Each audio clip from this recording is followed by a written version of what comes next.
어린아이들에게 있어서 세상에서 가장 어려운 질문이 있다면 바로 엄마가 좋아, 아빠가 좋아 일 것입니다. 이 질문을 받으면 아이들은 바로 대답을 하지 못합니다. 한참을 가만히 있으면서 눈치를 보는 것입니다. 엄마 한번 보고 아빠 한번 보고 분위기를 살피게 되어 있습니다. 그러다가 결국에는 마음속에 있는 이야기들이 솔직하게 내뱉습니다. 엄마가 더 좋아.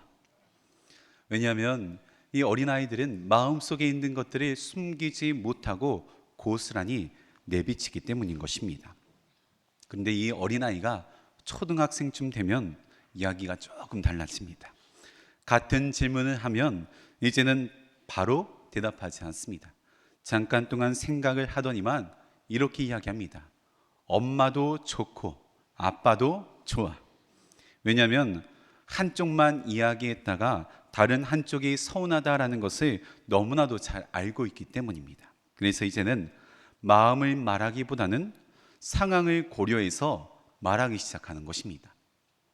이 어린아이가 조금 더 커서 중고등학생쯤 되면 또한 대답이 달라지게 됩니다. 엄마가 좋아, 아빠가 좋아 라고 질문을 받으면 엄마 아빠도 좋지만 요즘은 아빠가 더 좋아요. 왜냐하면 용돈을 더 많이 주시기 때문이에요. 예를 들면 또 엄마가 더 좋아요. 왜냐하면 엄마는 맛있는 요리를 맛있게 해주기 때문이에요. 이제는 단순하게 눈치를 보는 것이 아니라 이익을 계산하여서 말하기 시작한다는 것입니다. 이처럼 우리들은 어른이 되어가면 갈수록 자꾸만 변해갑니다. 어릴 때는 마음이 가는 대로 말하였다면 조금 자라나서는 눈치를 보기 시작하고 어른이 되어서는 이익관계를 따져가며 세상을 바라봅니다. 어른이 될수록 눈치가 늘어나고 이 마음은 자꾸만 숨기게 되며 이 머리는 자꾸만 계산적으로 돌아갑니다. 그래야지만 사회에 잘 적응할 수 있고 사람들과의 관계 속에서 부딪히지 않으며 원만한 관계를 이어나갈 수 있기 때문인 것입니다. 어쩌면 이런 변화가 세상을 살아가는 데 있어서 필요한 지혜다라고 여기며 살아갈 수도 있습니다. 그런데 오늘 말씀에 나오는 예수님께서는 이런 어른들을 향해서 너무나도 충격적인 말씀들을 하십니다. 너희가 돌이켜 어린아이와 같이 되지 아니하면 결단코 천국에 들어갈 수 없다. 분명 어린아이들이 보면 이기적입니다. 자기 자신밖에 모르고 자기 중심적으로 생각할 수밖에 없습니다. 그럼에도 예수님께서는 이 어린아이와 같이 않으면 절대로 천국에 들어갈 수 없다라고 말씀하고 계신 것입니다. 오늘은 어린이 주일입니다. 그래서 우리는 자연스럽게 어린 아이들을 위한 날이다라고 생각을 합니다. 물론 맞습니다. 어린이 주일은 아이들을 위한 날입니다. 그런데 예수님께서는 어른들을 향해 이렇게 말씀하고 계십니다. 아이들을 바라보십시오. 아이들의 모습을 통해 배우십시오.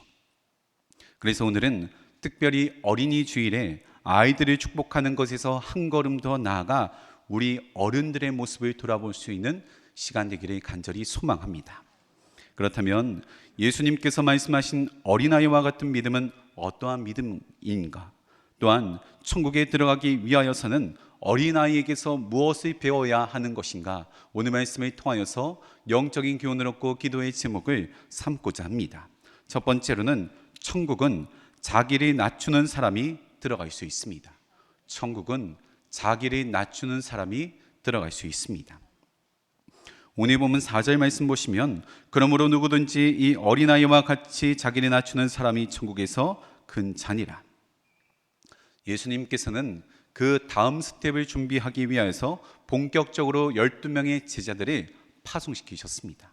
여기서 다음 스텝이란 예수님께서 걸어가실 십자가의 길을 의미하는 것입니다. 마태복음 17장 22절에서 23절 말씀 보시면 갈릴리에 모일 때 예수께서 제자들에게 이르시되 인자가 장차 사람들의 손에 넘겨져 죽임을 당하고 제3일에 살아나리라 하시니 제자들이 매우 근심하더라. 오늘 본문의 바로 앞절에 나온 말씀입니다.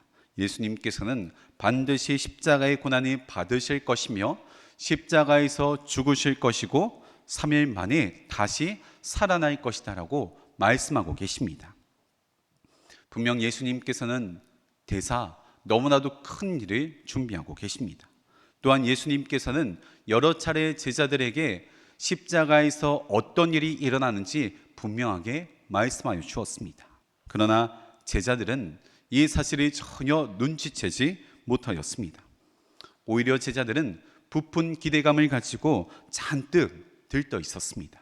왜냐하면 예수님께서 제자들을 파송하면서 사역의 범위가 점점 커지자 예수님을 따르던 무리들도 점점 많아지게 된 것입니다. 앞을 못 봤던 맹인이 눈을 뜨고 걷지 못하였던 자가 걷게 되며 여러 가지 각종 피부병과 문둥병 또 여러 가지 혈류증이 고침을 받는 놀라운 기적을 경험하게 되었습니다. 놀라운 기적들이 계속되자 하나님을 믿는 사람들이 기하급수적으로 늘어나게 되었고 이제 곧 예수님께서 다스리시고 예수님께서 통치하시는 나라가 세워질 것이다 라고 제자들은 생각하였기 때문입니다. 만일 예수님의 나라가 세워지게 된다면 예수님의 제자들로서 밤낮 쉬지 않고 하나님 앞에 귀하게 헌신하며 달려나왔기에 당연하게 그 나라에서 한 자리쯤은 내가 차지할 수 있겠다라는 생각을 가지고 있었던 것입니다. 그래서 제자들의 관심은 자연스럽게 누가 더 큰 자인가 이것을 묻게 되었던 것입니다. 예수님께서는 계속해서 십자가의 자리로 내려가고 계신데 이 제자들은 왕자를 향하여서 자꾸만 높은 자리를 향하고 있었던 것입니다. 다시 말해 제자들의 관심은 온통 누가 더 예수님과 가까운 사람인가, 누가 더 예수님께 중요한 사람인가, 누가 더 높은 자리에 앉게 될 사람인가, 이것에 논쟁하는 것에 완전히 혈안이 되어 있었다라는 것입니다. 오늘 본문의 말씀 1절 말씀 보시면 그때 제자들이 예수께 나와 이르되 천국에서는 누가 크니까. 그런데 예수님께서는 이 제자들이 생각했던 것과는 전혀 다른 말씀을 하고 계십니다. 예수님께서는 어린아이 하나를 데리고 오시더니만 어린아이와 같이 자기를 낮추는 사람만이 천국에서 큰 자라고 일러주고 계십니다. 누가 크냐라고 묻는 질문에 예수님께서는 낮은 자가 크다라고 말씀하시면서 제자들이 생각하고 있었던 기준을 완전히 뒤바꿔 버리신 것입니다. 분명 어린아이들은 이기적입니다. 자기 중심적으로 생각합니다. 그러나 절대로 자신이 스스로 잘났다고 생각하지 못합니다. 부모님께 지극히 의존적입니다. 부모님의 도움을 구하는데 그 도움을 부끄러워하지 않습니다. 배가 고파도 엄마, 몸이 아파도 엄마, 잠을 자다가 무서워도 엄마를 찾는 것이 어린아이들입니다. 누군가에게 그러나 반대로 어른들은 피해를 주지 않으려고 무엇이든지 나 혼자 결정하고 나 혼자 해결하려는 것이 어른들의 모습입니다. 때로는 하나님 없이도 할 수 있는 것이 너무 많기에 굳이 하나님을 찾지 않는다라는 것입니다. 어느 순간부터 기도는 선택이 되어 버렸고 하나님은 필요할 때만 찾는 분이 되어 버렸습니다. 이것이 바로 우리들의 마음 가운데 있는 영적인 교만입니다. 그러기에 우리는 어린아이와 같이 자기를 낮추어야 합니다. 자기 자신을 낮춘다라는 것은 하나님 없이도 살 수 있는 사람처럼 살아가는 것이 아니라 하나님 없이는 단 하루도 살아갈 수 없다. 나는 하나님 없이는 단 한순간도 살아갈 수 없다라는 믿음을 가지고 살아가는 것입니다. 신앙은 높아지는 것이 아닙니다. 신앙은 예수님처럼 자꾸만 낮아지는 것입니다. 많이 아는 것이 신앙의 성숙이 결코 아닙니다. 하나님 앞에서 더 낮아지면 낮아질수록 저희들의 부족함만이 드러나게 되는 것입니다. 그래서 천국은 많이 가진 사람이 아닌 오직 하나님을 의지하는 자, 하나님 없이는 단 하루도 살아갈 수 없는 자, 겸손한 자들만이 들어갈 수 있습니다. 그렇다면 우리는 내 스스로에게 질문해 보아야 합니다. 나는 지금 하나님 없이도 큰 불편함이 없이 잘 살고 있는가? 아니면 하나님 없이는 아무것도 할 수 없는 연약한 존재인가? 만일 하나님이 없이도 큰 불편함이 없이 살아가고 있다면 우리들의 신앙에 있어서 너무나도 큰 적신호가 켜졌다는 신호입니다. 만일 하나님 없이도 할 수 있는 것이 너무나도 많다면 내 자신을 다시 한 번 더 돌아보아야 하며 삶의 기준을 점검하고 세워나가야 할 시점입니다. 기억하시기 바랍니다. 예수님께서 말씀하신 삶의 기준은 낮은 자입니다. 그러나 문제는 우리가 자꾸만 높아지기를 원한다는 것입니다. 머릿속으로는 낮은 자로 살아가야 한다는 것을 너무나도 잘 알고 있습니다.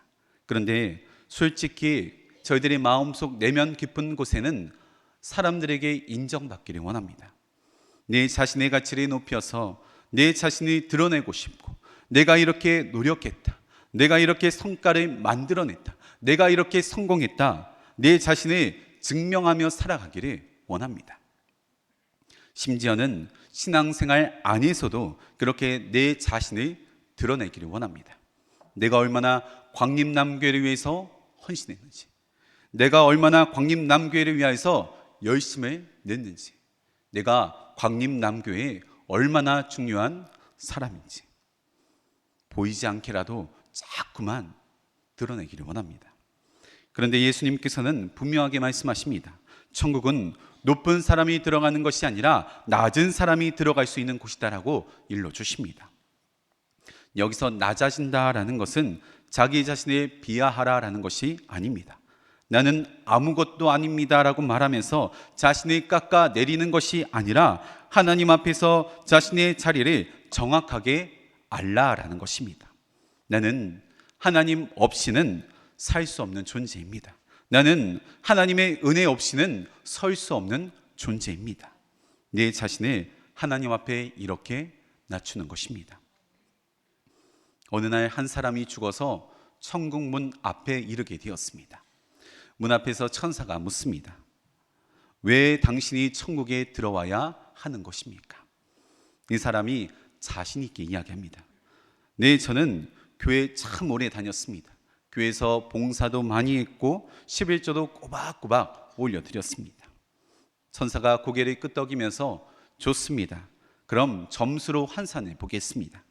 교회 오래 다닌 것 10점, 봉사 열심히 한 것 10점, 11조 한 것 10점, 이렇게 하나씩 하나씩 계산해 나가니까 이 사람 마음 가운데 불안한 마음이 엄습한 것입니다. 제 점수가 그것밖에 되지 않나요? 천사가 또다시 묻습니다.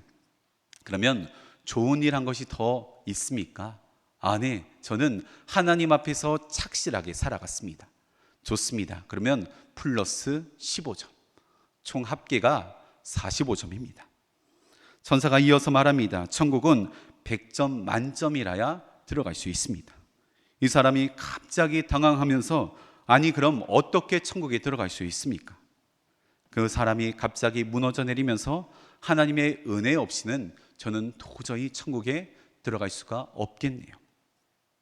그 말을 들었던 천사가 빙그레 웃으면서 100점입니다. 들어가시죠 라고 대답하였습니다.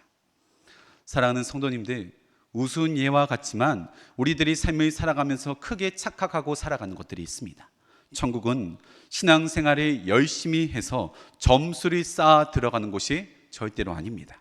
천국은 내가 부족한 존재인지를 아는 사람, 하나님 없이는 단 하루도 살아갈 수 없는 사람, 어린아이와 같이 자기 자신을 낮추는 사람들만이 들어갈 수 있는 곳입니다. 바라기는 어린아이와 같은 믿음을 가지시고 하나님 옆에 꼭 붙어 계시는 겸손한 삶 살아가시기를 간절히 축원합니다. 두 번째로는 천국은 의심하지 않고 믿는 사람이 들어갈 수 있습니다. 천국은 의심하지 않고 믿는 사람이 들어갈 수 있습니다. 예수님께서 말씀하신 어린아이와 같이 되라라는 의미는 단순히 낮아지는 태도만을 의미하는 것은 아닙니다. 그 안에 중요한 의미가 한 가지 더 숨겨져 있습니다. 바로 믿음입니다. 예수님께서는 분명하게 말씀하셨습니다. 마가복음 10장 15절 말씀 보시면 내가 진실로 너희에게 이르노니 누구든지 하나님의 나라를 어린아이와 같이 받들지 않는 자는 결단코 그곳에 들어가지 못하리라. 여기서 중요한 표현이 있는데 받들지 않는 자입니다. 이 말은 있는 그대로를 받아들이지 않으면 절대로 들어갈 수 없다라는 뜻인 것입니다. 어린아이의 특징 중 하나가 의심하지 않고 믿는다라는 것입니다. 부모님이 괜찮다라고 이야기하면 그냥 정말 괜찮은 줄 알고 안심을 합니다. 부모님께서 끝까지 내가 지켜주겠다라고 이야기하면 문자 그대로 받아들이는 것이 어린 아이들입니다. 이해하기 때문에 믿는 것이 아니라 부모님을 신뢰하기 때문에 이 믿음을 받아들이는 것입니다. 그런데 우리 어른들은 조금 다릅니다. 하나님의 말씀을 들으면서도 곧바로 믿지 않습니다. 정말 이 말씀이 맞는 말씀인가? 정말 이 말씀이 내 삶에 해당되는 이야기인가? 지금 이 상황 가운데 속에서도 이 말씀이 적용되는 것들인가? 끊임없이 따져보고 계산해보고 이성적으로 판단해보고 확신이 들 때까지 계속해서 물음표를 던지는 것입니다. 믿기보다는 이해하려고 합니다. 순종하기보다는 납득하려고 합니다. 그러나 성경은 우리에게 이렇게 말해주고 있습니다. 히브리서 11장 6절 말씀 보시면 믿음이 없이는 하나님을 기쁘시게 하지 못하나니 하나님께 나아가는 자는 반드시 그가 계신 것과 또한 그가 자기를 찾는 자들에게 상 주시는 이심을 믿어야 할지니라. 하나님 앞에 나아가기 위하여서는 가장 저희들에게 필요한 것이 열심, 능력 이런 것들이 아닙니다. 오직 한 가지 믿음뿐입니다. 예수님께서도 어린아이와 같은 믿음이 없이는 천국에 갈 수 없다라고 저희들에게 분명하게 일러주셨습니다. 여기서 어린아이와 같다라는 것은 단순한 순수함만을 의미하는 것이 아닙니다. 하나님을 있는 그대로 받아들이는 믿음, 곧 하나님을 향한 단순하고 온전한 신뢰를 의미합니다. 다시 말해서 믿음은 하나님을 완벽하게 아는 지식 가운데서 믿음을 받아들이는 것이 아니라 하나님과의 살아있는 관계 속에서 형성되는 믿음이라는 것입니다. 예를 들어서 어린아이가 장난을 치다가 높은 곳에 올라갔다고 한번 상상해 보시기를 바랍니다. 그러면 아빠는 이렇게 말할 것입니다. 아빠가 안아줄게, 뛰어내리렴. 아이는 무서워서 뛰어내릴지 말지를 고민하지, 아빠 정말 제가 뛰어내려도 안전한지 논리적으로 먼저 설명해 주십시오, 이렇게 말하지 않을 것입니다. 무섭지만 아빠를 향해서 뛰어내립니다. 아빠의 힘이 얼마나 센지, 아빠가 몇 킬로그램이나 버틸 수가 있는지, 계산적으로 놓칠 수 있는 확률은 얼마나 되는 것인지 따져 묻지 않습니다. 왜냐하면 아빠와의 관계가 잘 형성되어 있기 때문인 것입니다. 아빠가 나를 사랑한다라는 것, 아빠가 나를 절대로 놓치지 않는다는 것, 아빠와의 관계가 깊게 형성되어 있기 때문에 믿고 뛰어내릴 수가 있는 것입니다. 믿음이 바로 이러한 것입니다. 하나님을 완벽하게 다 이해해서 믿는 것이 아니라 하나님과의 관계 가운데서 하나님께서 내 삶을 분명하게 인도하여 주실 것이다. 하나님께서 내 삶을 분명하게 책임져 주실 것이다. 하나님께서 나를 분명하게 붙잡고 계시다라는 확신이 있기 때문에 하나님을 붙잡고 나아가는 것입니다. 그렇기 때문에 하나님과의 관계를 쌓는 것이 우선시 되어야 합니다. 하나님과의 관계는 특별한 시간에만 이루어지는 것이 아니라 저들의 일상의 삶 속에서 이루어져야 합니다. 아침에 눈을 떠서 하루를 시작하는데 핸드폰을 열면서 시작하는 것이 아니라, 화장실 가면서 시작하는 것이 아니라 가장 먼저 하나님을 생각하는 것입니다. 아침 출근길에 바쁘게 혼자 뛰어다니는 것이 아니라 내 옆에 예수님을 모시고 함께 뛰어다니는 것입니다. 작은 선택의 순간마다 나 혼자 고민하고 나 혼자 생각하고 나 혼자 결정하는 것이 아니라 우리 하나님과 함께 생각하고 고민하고 결정하는 것입니다. 기쁜 일도 힘든 일도 무엇이든지 함께하는 것입니다.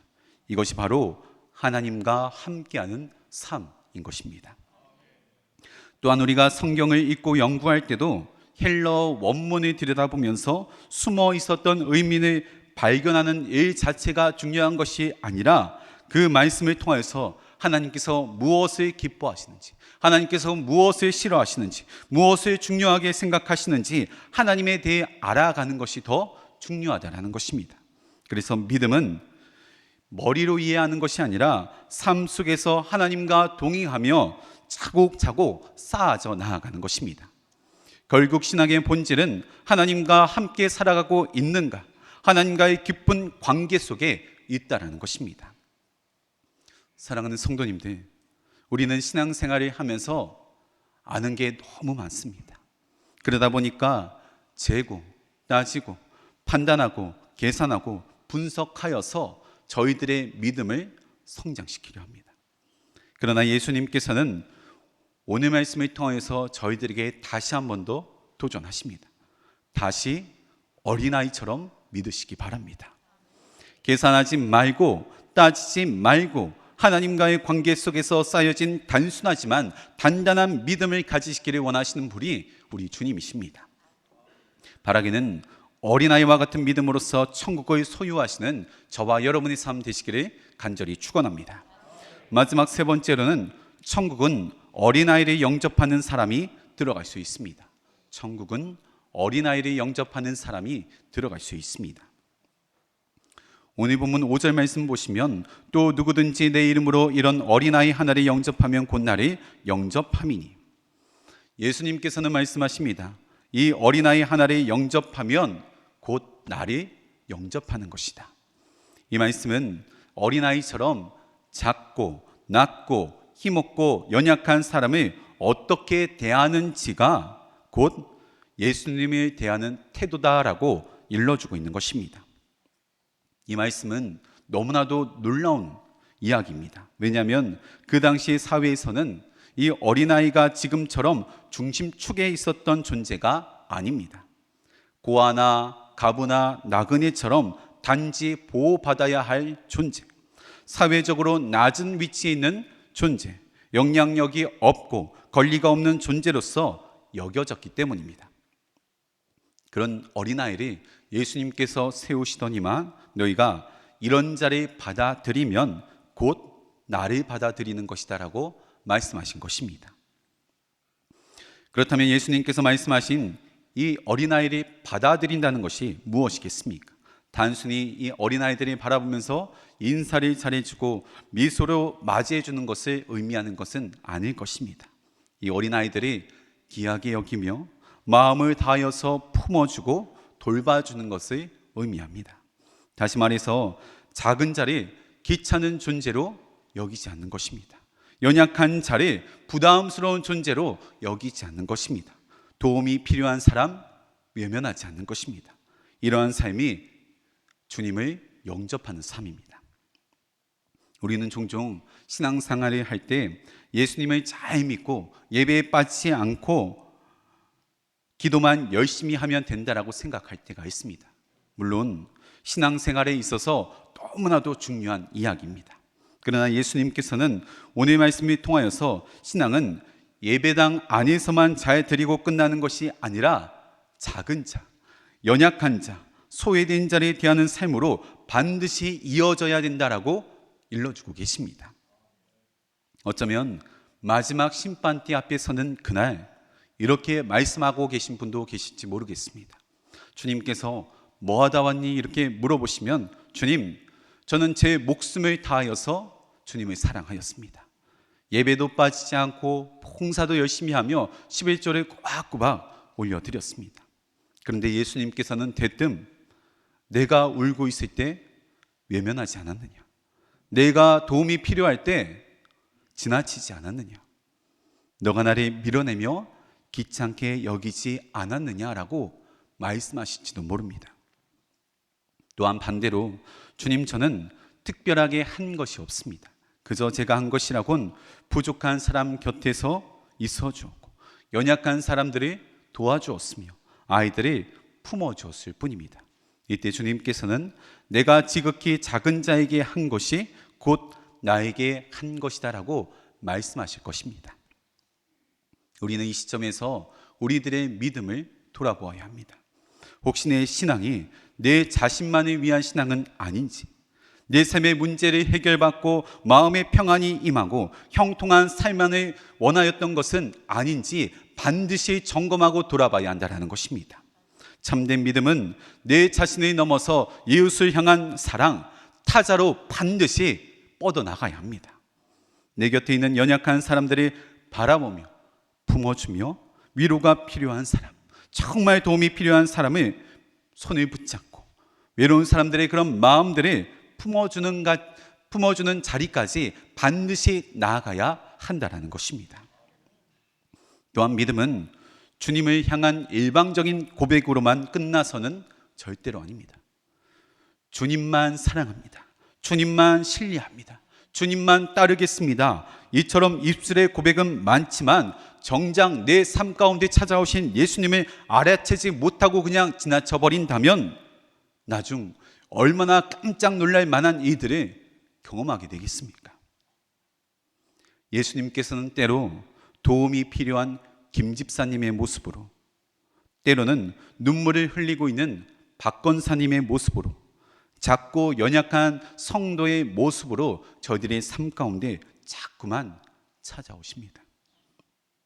그런데 우리는 높은 곳에서만 주님을 찾고 있고 특별한 순간에만 주님을 기다리고 있고, 그러다 보니까 가장 내 옆에 가까이 와 계신 그 예수님을 계속해서 놓치는 것입니다. 만약 오늘 저희 교회에 새 가족으로서 한 가정이 왔다고 한번 상상해 보시기를 바랍니다. 상상만으로 얼마나 기쁜지 모릅니다. 그런데 이 주차장이 혼잡하여서 어린아이만 먼저 교회당 앞에 세워주고 부모님은 주차를 하러 간 것입니다. 사람들은 분주하게 예배당 안으로 들어오는데 그 아이는 한쪽 구석에 쭈뼛거리고 있는 것입니다. 낯선 예배당 안에서 누군가에게 다가서지 못한 채 사람들 사이에 끼지도 못하고 멍하니 서 있습니다. 그때 한 집사님이 달려와서는 그 아이를 발견하고 예배드리러 왔구나. 부모님 어디 계시니? 아니, 주차하러 갔습니다. 그러자 집사님이 그 아이에게 처음 오니까 좀 낯설지? 집사님이 부모님 오실 동안 함께 있어줄게. 이렇게 말하는 것입니다. 이런 일이 별것 아닌 것처럼 여겨지지만 이러한 삶이 우리들의 삶 가운데 찾아오신 예수님을 영접하는 것입니다. 특별한 봉사를 한 것도 아니고 대단한 헌신을 한 것도 아닙니다. 그러나 예수님께서는 이 어린아이 하나를 영접하면 곧 나를 영접한 것이다라고 말씀하십니다. 어느 권사님께서 텅 빈 예배당 가운데 혼자서 무릎을 꿇고 울고 기도하며 계십니다. 그러면 아무도 모르게 마음 아파하며 울고 있는 그 권사님을 향해서 조용히 곁으로 다가가 함께 기도해 주는 것입니다. 아무 말 없이 등을 토닥여 주며 그 손을 따뜻하게 붙잡아 주는 것입니다. 이 또한 작은 일처럼 여겨질지 모르겠지만 바로 이러한 삶이 내 삶 가운데 찾아오신 주님을 영접하는 것입니다. 연약한 자를 외면하지 않고 외로운 자의 곁에 머물러주고 눈물을 흘리는 자와 함께 울어주는 자리까지 나아갈 때 비로소 저희는 그곳에서 예수님을 만날 수 있게 됩니다. 사랑하는 성도님들, 천국은 어린아이와 같이 않으면 들어갈 수 없습니다. 어린아이와 같이 내 자신을 낮추시기를 바랍니다. 어린아이와 같이 의심하지 않고 온전하게 믿으시기를 바랍니다. 또한 우리 삶에 찾아오시는 어린아이를 기쁨으로 맞이하시기를 바랍니다. 그럴 때 장차 우리는 천국에 들어갈 뿐만 아니라 이 땅에서부터 천국을 누리는 삶을 살아가게 될 것입니다. 바라기는 어린아이와 같은 믿음을 가지시고 천국을 소유하는 믿음의 삶 살아가시기를 간절히 축원합니다. 함께 기도하겠습니다. 사랑과 은혜가 충만하신 하나님 아버지, 오늘은 어린이 주일입니다. 우리 아이들이 인격적으로 하나님을 만나서 주님의 은혜 아래서 자라나게 하시며 믿음의 다음 세대로 우뚝 세워질 수 있도록 인도하여 주시옵소서. 특별히 오늘은 어린아이들의 모습을 통해 우리들의 믿음을 돌아보게 하시니 감사를 드립니다. 어린아이와 같이 하나님만을 의지하게 하시며 하나님 없이도 잘 사는 인생이 아니라 하나님 없이는 단 하루도 살아갈 수 없는 인생 되게 하여 주시옵소서. 내 스스로가 연약한 자임을 인정하게 하시고 예수님처럼 자꾸만 내 자신을 낮추는 삶 살게 하여 주시옵소서. 하나님의 말씀을 재고 따지고 계산하여 분석하여 믿는 자 되지 말게 하시며 어린아이와 같은 순수한 믿음을 가지고 하나님의 말씀을 100% 신뢰하는 자 되게 하여 주시옵소서. 또한 우리 삶 가운데 찾아오시는 예수님을 외면하는 자 되지 말게 하시며 우리 삶에 찾아오시는 예수님을 기쁨으로 맞이하는 자 되게 하여 주시옵소서. 그리하여 어린아이와 같은 믿음으로써 이 땅에서부터 천국을 소유하는 삶 살아가게 하시며 날마다 천국 복음을 외치는 삶 살게 하여 주시옵소서. 성령이 도우실 것을 믿사오며 우리 주 예수 그리스도의 이름으로 기도하옵나이다. 아멘.